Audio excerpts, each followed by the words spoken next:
Transformative change is difficult, but it can also be a powerful catalyst for growth and innovation. My name is Michael Carter, and I am the President and Managing Partner of Level 5, and you are listening to the Opportunity Unleashed podcast. Each episode, I get to speak with an inspiring business leader who has successfully championed transformative change within their organization, and or have had to navigate it within the market they play in. Regardless of the challenge, they have demonstrated incredible leadership throughout the journey. On our last podcast, we welcomed Brett Belchetz, founder and CEO of Maple, Canada's preeminent provider of access to high-quality virtual healthcare experiences. Brett's story was so good, we didn't want to cut it down into a single podcast. As such, we broke it into two. We pick up where we left off last time, learning more about Brett's personal journey, what he's learned along the way, and how he has adapted his leadership style to meet the ever-evolving needs of his business. I want to switch gears for a second. I want to kind of talk about you as an individual, you as a business leader. And I found your evolution of your career quite fascinating. Started McKinsey, became a medical practitioner, emergency room, now moved into business builder. So what do you think some of the biggest challenges you faced, kind of taking your doctor hat off and moving into founder, entrepreneur, business leader? And what could you take from being a doctor? What did you learn as a doctor that actually benefited you coming into this environment as a business leader? Mm-hmm. So I'll start with the challenges because I think there's many. So one thing that I'd say physicians are not short of is confidence and hubris, and I think probably most doctors would not disagree with that statement. And that's a required part of the profession. You need to be, as a physician, almost like a military leader, because when I step into the emergency room, I am the ultimate boss, and decisions need to be made quickly. And same like on a battlefield, if the people that are working with me are questioning my decisions, there's going to be a lot of problems that result when that happens. So we need to be able to have ultimate authority, quick decision making, no questioning. That works quite well in an emergency room. That does not work well at all in a business environment. Yep. And so when I stepped into these shoes, and when we started this business, I had been practicing actively in the emergency room for about 11 years. And so even though I had worked in business previously as a management consultant, where it was very consultative, very collaborative, where we were very thoughtful, dissension was encouraged, etc., most of that had gotten beaten out of me over the years. Develop some new habits. Yes. And so coming into this environment where all of a sudden you're very used to being the last word on everything and being an authority on everything, it was a really big challenge to be able to tone that down, to change the way that I operated. Because had I stepped into this business, and actually I did step into this business initially working this way, thinking like, yeah, I'm the guy that decides everything. Don't you dare question me. Mm-hmm. My way or the highway. I know I am the subject matter expert on everything. A, nobody would want to work with you in business, and B, you would end up with a terrible outcome, because the reality is, coming into this business, yes, I was a subject matter expert. So on the healthcare system, on the medical practice side, absolutely subject matter expert. There's no question. But I had no expertise in terms of product building. I'd never built a consumer-facing product. Engineering, I couldn't write one line of code. Yep. Despite having done management consulting, had no idea how to actually organize and operate a business. So I had never set up a customer support team, and I had never set up an accounting function. I had never built a marketing function, so on and so forth. All of these areas of business that have nothing to do with the subject matter expertise and have everything to do with knowing how to operate a business or build a product, etc. Had I tried to be the person that says, I'm going to be the ultimate boss in all these areas, I guarantee we would have had a really terrible product that was very disorganized. So the biggest challenge I would say for me in the early days was actually toning down that innate feeling that I had to be the boss, which came from an environment where I had to be the boss.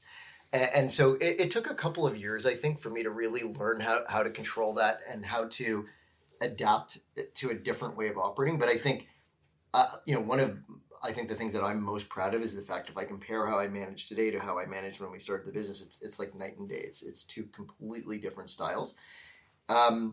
And I think that answer I gave you, you asked me the question of, what were the strengths that I brought to the table. I think the strengths that I brought to the table was very clear subject matter expertise. So we were operating a technology business that operated in the healthcare space.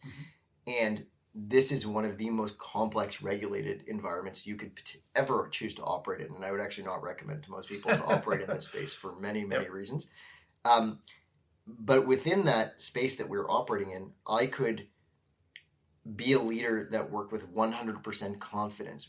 I didn't need to check manuals or do research to understand how the system worked that we were operating in. I knew the rules inside and out. I knew how to speak to healthcare providers. I knew how to speak to regulators. I knew how to speak to politicians about what we were doing. And so that was immensely helpful, particularly in the early days when a lot of people couldn't understand even the legality of what we were trying to do. So overall, tons of challenges adapting from being a healthcare provider. But what I would say is being a healthcare provider in this space is probably an immense asset because I was able to, adapt the behaviors, but that knowledge base that I brought with me would be very, very difficult for anybody who hadn't intimately worked in the space to create. The other one which I appreciate about your background too, and you talked to it a little bit, is, in the emergency room, you're having to make quick decisions with less than perfect information and different consequences if you're making bad decisions. But for me, certainly as an entrepreneur and building a business, you're not looking for perfection. And so that to me is a skill that translates well because you're having to take in, like you said, input from everybody. You've got the expertise and experience from your being a medical practitioner, but running a business, building a business in areas that you don't have any experience in. Just love your comment on that because I think that is one of the things I thought of that would kind of translate incredibly well moving into business, especially when you're starting from scratch and you've got to build and grow. And this is really about progress, not perfection, because you get stumped, especially if you're in the environment that you're in and trying to make this thing scale as fast as you can. Yeah, you're absolutely right. 100% when you're building a business like this, you're constantly making big decisions on a real scarcity of information. You're getting 10% of the data and trying to extrapolate what that really means, and you're making key business decisions based on that.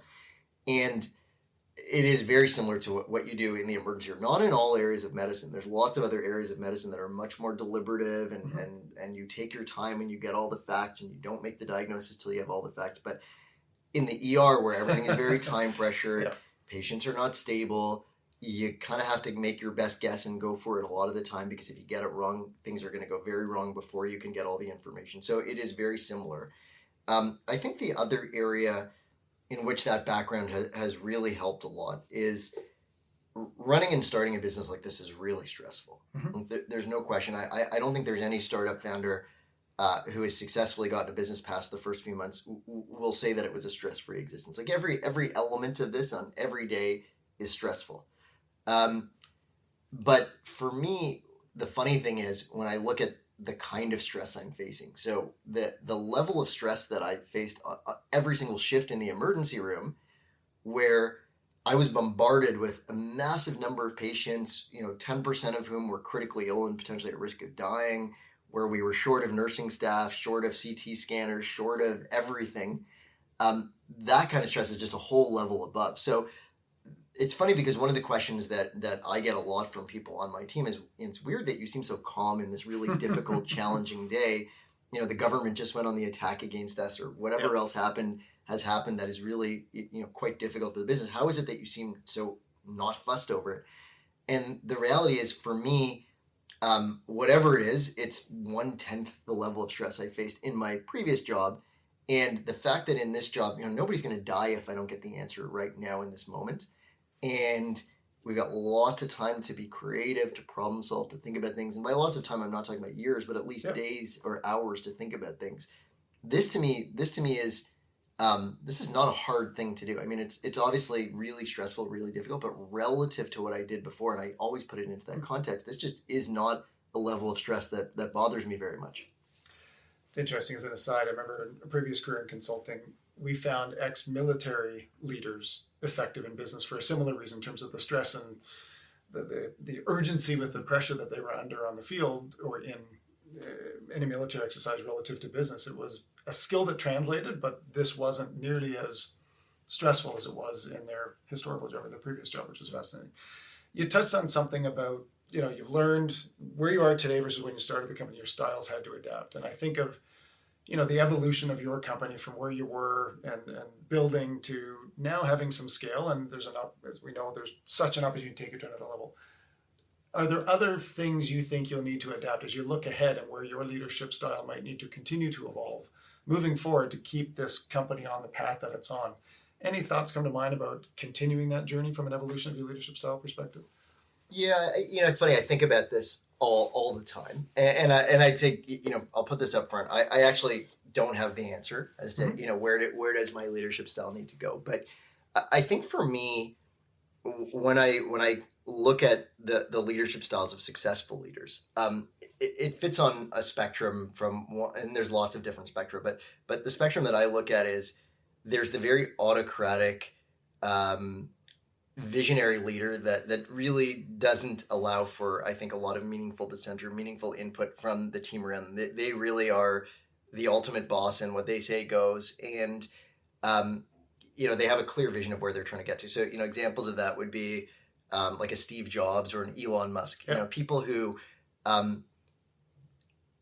they have achieved great results. They're very visionary, but most people who work with them really don't like them very much. It's sort of admired from external viewpoints, but not very much enjoyable workplace. So the other end of the spectrum is highly collaborative leaders. So leaders not as visionary, don't have a clear idea of where they want to get to, believe that their team has a lot to offer, and as part of their day-to-day leadership style, they're very much all about present me your ideas. I want to hear from everyone. But I think in that leadership style where they're very good is they're usually synthesizers more so than visionaries. So once they've heard all of the viewpoints from their team and the people they work with, they're very effective at synthesizing a viewpoint to say, from all of what I've heard, this is what I believe is the right answer. And now this is my decision. So they're still quite decisive. Yep. And there's lots of examples of those kinds of leaders that have been very successful going down that path. So I think if I look at my personal evolution, I initially was probably closer to the Steve Jobs, Elon Musk example. Right? Coming out of the ER. I was the person who said, here's my vision, this is what I want to get to, and it's my way or the highway. And I've evolved, I'd say, very much in the opposite direction. I'd say if you look at my leadership style now, I generally have a very good idea of where I want the company to go still in terms of growth, in terms of where do I think our product needs to go, et cetera. But it's very highly collaborative, and I let people around me weigh in very heavily, and often what I think is my idea initially, I allow myself to be overruled quite regularly. So if the team presents to me things that are better than my idea, I'm quite willing to discard my idea. One of the question marks I have in my head a lot, because we're navigating a lot of challenging waters of late, and I think going forward, particularly with the economy changing and regulations changing, I think a lot of those waters may become even more challenging. One of the things I think about a lot is, do I need to swing the needle back a little bit in the other direction? And I don't know. I haven't made this decision, but this to me is a fundamental question of my leadership style, in that, have I made it a little too relaxed or a little too easy given some of the environment that's around us? And it may be that what we're doing right now is exactly the right answer. But it may be that at some point in time, the company actually needs a little bit more of a firm push in a specific direction. So if you're asking me, what do I think we need to be going forward? What do I need to be going forward? I think the jury's out a little bit. But for me, I think it's a lot of that dimension is where there's movement. Right. There aren't a lot of other dimensions where I feel like my leadership changes. I feel like my leadership is quite constant on most other axes. I think you kind of answered the question, though, even though I appreciate you saying you're not sure. The fact that you're open and adaptable, and you're very self-aware of not only where the company's at in its evolution, but where you're at as a business leader. And that I admire about you, because and I've worked with you a little bit to know that you do take that input, and you're aware of and think a lot about what you need to do to become or continue to be a good leader, or are there things that need to change? And I think that in of itself is a good answer, right? Because I think there's a lot of business leaders out there. It's what they know, it's how they behave, and they don't adapt. They don't want to learn. That's just who they are, versus people like yourself that really understand the context of the environment that they're in, and as things change, recognize they need to change as well. So I think I think you did answer it quite well in that regard. We talked in a bit of a second part to that. I mean, as we've talked a little bit about, the noise, the misconceptions, all the misinformation, the media, all that kind of neat stuff. Your team has just seemed, from my observation anyway, you guys have persevered. Your team has persevered quite well. They've adapted very well. And just curious to get your thoughts. And I think you actually answered it a little bit already in terms of your style. But how do you keep the team motivated and focused and aligned on the purpose that you've created that is very clear with all this outside noise? Because that, for myself and the team that had the fortunate opportunity to work with you, that always amazed us. No matter what crap was going outside, you guys were laser focused, and everybody across that leadership team, quite frankly, was incredibly aligned to where you were going, what you were trying to achieve as an organization. Yeah, I think part of that outcome is really based on having a really clear narrative of why you exist, having a very clear narrative of what success for you looks like, and making sure that narrative is something that the right people, not everybody, but the right people very clearly can understand it and are on board with it. So for us, the narrative is very clear. That the narrative is our healthcare system is broken, and I think most Canadians would agree that there was actually an Ipsos poll that came out in February of 23, and they surveyed Canadians across the country, and interestingly, 85% of Canadians said the system needs drastic change. So Canadians get it. In another era, I think you would have had a different answer. Canadians would have said we've got the best healthcare system in the world, so on and so forth. But I think Canadians finally do understand our healthcare system is not working. And just to add some data to that really quickly for any listeners that don't know, we have the worst access to healthcare of any country in the developed world. So we have the longest wait times for family doctors. We have the longest wait times for specialist appointments. We have the longest average emergency room wait times. We have the least access to care after hours. I could go on and on and on. On every dimension, every other country in the developed world is outperforming us. So that's the beginning of the narrative. Our team is a group of people that believe healthcare is a critical part of our experience. It's a critical part of our quality of life, and they understand that the current system is broken. So now, the second part of the narrative is doing more of the same, which is what our governments have been doing for many years, is not going to fix the problem. So our government's perspective in terms of how do we fix healthcare has always been let's just spend more money. Let's put more dollars into the same solutions. And the analogy that I always like to give for that, it's sort of like the healthcare system is the Titanic steaming towards the iceberg, and our government's answer to that is let's put more gas in the tank of the Titanic. Let's make it steam even faster towards that iceberg. And to all of us, I think we all recognize that's not the answer. The answer is that the ship has to steer in another direction. So now we have a team that really believes that we're solving an important problem, that there's new answers that are required, and we believe that collaboratively as a group we're coming up with some of those answers. Not the whole answer. Yep. I mean, healthcare as a whole is such a big problem that we're not going to solve it. But when we look at what I said to you before, which is that Canada has the worst access to healthcare of any country in the developed world, yet less than half of our doctors are working fully or full-time, I would argue that one of the single biggest ways we can fix healthcare is how do we get those doctors actually working fully or full-time? How do we use the doctors we already have versus what we've heard traditionally from governments, which is let's make more spots in medical school and in 20 years we'll have a new doctor, or let's import doctors from other countries, which, to be honest, is, I think, a terrible solution because A, there's obviously quality issues, but B, we're just robbing another healthcare system. So even if they're wonderful doctors, yes, we've helped Canada, but is that the kind of country we want to be, that we solve our problems by harming other nations? I don't want to go down that path. So now our team understands all of this, and our team has basically come together to say, the system's broken. We didn't break the system. The system is something that we all inherited that's broken. Unfortunately, political leadership does not have the fresh ideas to fix it. We have spotted where there's one of the greatest levers available to fix this system, which is let's get more of our doctors to actually use their capacity to help people, and let's build this system that solves that problem. And everything else is noise. Everything else is noise. And our team, we've been very effective at getting those points across, that narrative across. And so whatever else is happening, people are, you're hearing noise around Maple stealing doctors from the healthcare system. You hear noise around how dare Maple charge for access to healthcare, et cetera. What our team is able to do is tune all of that out. They're able to say, we don't care because we know that the current system isn't delivering and we know that we are. And that, I think, is something that everyone's universally aligned in. And I think not only that, it permeates end to end in the organization. So it's making the team aware.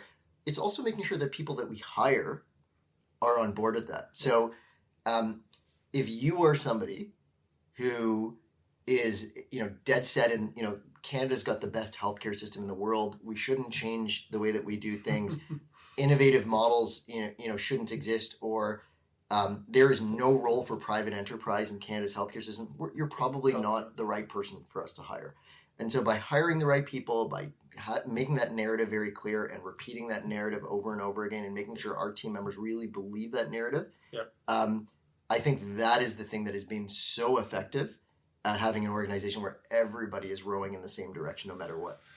And that's powerful. The other thing, which I love what you touched on earlier, as a leader, you mentioned, because of where you've come from, things don't phase you nearly as much as they might other people. And so again, I think as your team looks up to you for how to react to certain situations or noise, and not seeing panic or big ebbs and flows in your kind of position certainly helps as well, right? Because you're kind of laser focused on what you're doing. You're not reacting. They watch you for those triggers, those signals. And I think that being part of your style probably helps as well in a big way. I hope so. I think having a leader who is anxious or panicky is never a good thing. I don't even care what industry you're in. That's never good. It's funny because, I always think about the sort of popular media conceptions of the successful tech CEO. And it goes back to the Elon Musk or Steve Jobs kind of CEO. You see these images of the leader who's getting angry and yelling at everybody that it's not good enough. And, there's one side of their leadership style, which, and again, we don't know the reality because I've never been in the room amongst their leadership.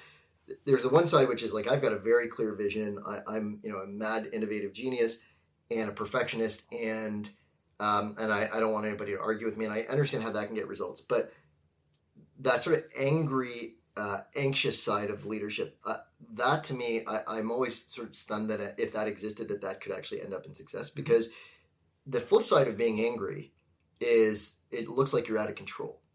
And if you're angry as a leader, what it says is you're also very anxious, because you're never going to get to that point of anger if you're not anxious that the outcome is going to be safe and good for everyone. And so, what I always think about is in an organization like that where leadership is behaving in that manner, how do the employees not constantly fear for the safety of the company? Not only just of their own positions, but the company as a whole. So I think having a steady hand and a steady mood is really, really critical. But the only caveat I'll say is there has to be, in a calm way, full transparency. Right. So you can't hide challenges. You have to be open about challenges. And so one of the things that I always do with the team is, particularly among some of our more recent challenges, is to say, I'm not going to tell you there aren't challenges. Here's what they are. 1, 2, 3. Here's how we're dealing with them. And this is something that I believe we can all get through together, but, we would be remiss if we didn't admit that these are real challenges. Yeah. No, good for you. That's awesome. Okay, last question. You've been at this for more than a decade.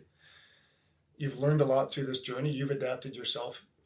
You could wind the clock back and give some advice to your younger self just starting out. What advice would you have for yourself? That's a really good question. I think there's a lot of advice just around growth of the company, taking an investment, which partners you choose, launching the company. And I know you asked for one piece of advice, but there's more as a leader, I guess, if you will, knowing like how you were going to lead this company and persevere and get to where you are today. Yeah. So I think number one is just I think in the early days, be less of a perfectionist and more willing to get out there. That would be my number one piece of advice. So we started the business. It's not quite a decade. So we started the business. We incorporated the company in 2015. So we're now 8 years. Okay. And we started building our platform right away. And we didn't launch our first services until the fall of 2016. So it well over a year of product building, and the product was good, but we kept fixating on little areas of the product, saying this isn't good enough, this isn't good enough, let's do this, let's do that. And what I realized after the fact was that 50% of the things that we thought were so important to get right, nobody cared, nobody noticed. These were features that just didn't get touched. And then there's so many other things that actually were critically important that we didn't think of because they only came to light with real customers using the real product. So if I could do it again, I would have launched 12 months earlier. Yeah. I would have done the first 6 months of product building and just gotten into market. Get feedback. Get real feedback, real people using the product. And so that's something that we've incorporated now. We don't iterate ad nauseum. Like, we get things to a point where we can test it with people, have real people using it, and then we make decisions based on the data that comes in from real usage. I really regret that big delay because I think about what happened in the marketplace over the course of that year and a half. Had we launched a year earlier, we were still pretty much the first in market, but we would have been the first in the market by a long, long stretch. And some of the opportunities that ended up getting lost because others launched close to us and happened to capitalize, it wouldn't have even been close. Land grab wouldn't have been available at the time because you were would have been the only. We might have grabbed almost all the land. Yeah. So that is I think my number one learning is don't let perfect be the enemy of good. Good. That's fantastic. Thank you. I appreciate you taking the time. It's been a pleasure to speak with you and see you again and get your perspective, not only on where Maple fits into the ecosystem and all the great things you're doing, but even your perspective as a leader and how you run the company and where you're taking it. So I appreciate you taking the time, and thank you. My pleasure. Well, thank you for having me. You've been listening to Opportunity Unleashed, a Level 5 podcast where I profile inspiring leaders who have successfully navigated transformative change in their careers and/or businesses. Our goal is to share great stories and hopefully leave you with a few pearls of wisdom that you can learn from. Thanks for listening, and don't forget to check back soon for our next interview.